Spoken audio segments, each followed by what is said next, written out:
Quantum mechanics, note number 5. How can atoms exist? In grade 9 and 10, we studied different models of the atom. We came all the way from Dalton's billiard ball model to Thomson-Reisenbun, and the model that we settled on was the Bohr-Rutherford atom. We know from Rutherford that an atom must have a positively charged nucleus that's very dense, and from Bohr, we know that electrons have to exist in energy levels outside of that.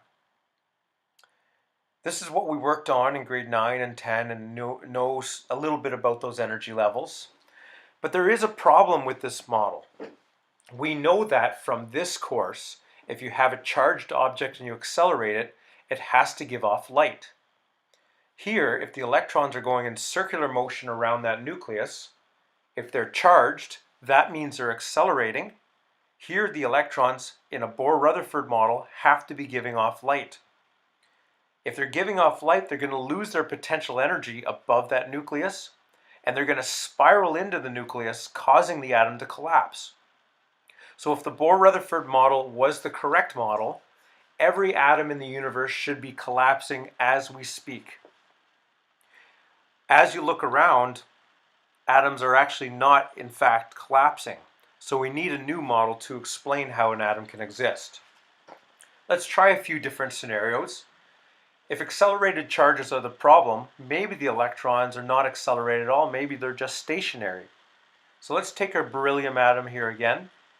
We know that there's 4 protons, 5 neutrons in the nucleus. So that means for a neutral atom there are 4 electrons.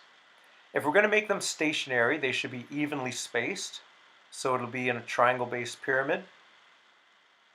If we just focus on one of the electrons, let's choose the top one, we know it's going to be attracted to those protons in the middle. In fact, we're going to have 4 attractions, 1 to each of the protons. We're going to have 3 repulsions from the other electrons. If we just look at the net force between those two, that electron is going to have a net force of attraction towards the nucleus. Unfortunately, this model can't exist. Each electron here should collapse, not only because the protons outnumber, but also because the nucleus is closer than the other electrons. So we need to fix this. Maybe option 2 is, if we have that net attraction force, that's like a centripetal force, so let's send the electrons into circular motion.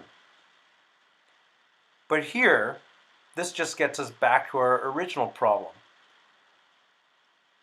If electrons didn't give off radiation, this would be an acceptable model. But we're back to that original problem.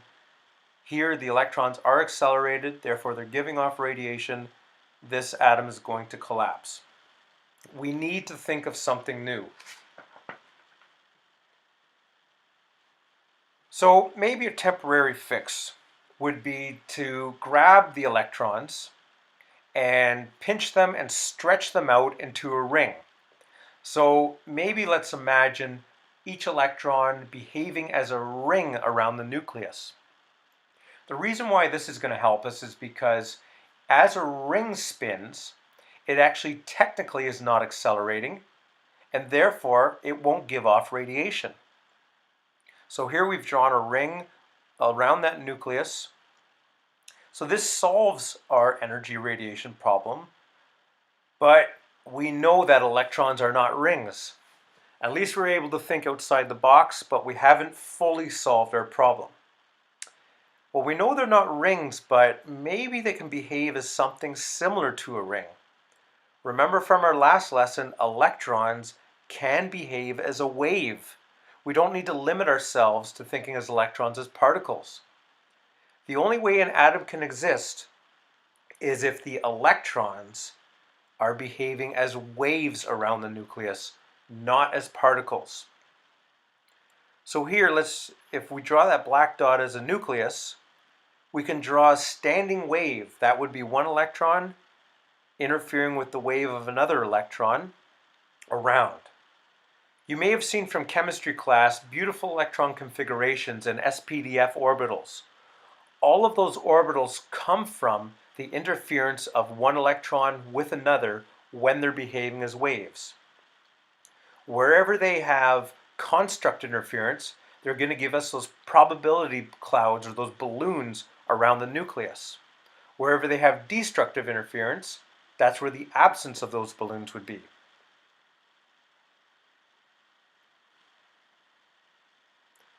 So on the note, you're going to notice different orbitals based on different electron configurations and different energy levels.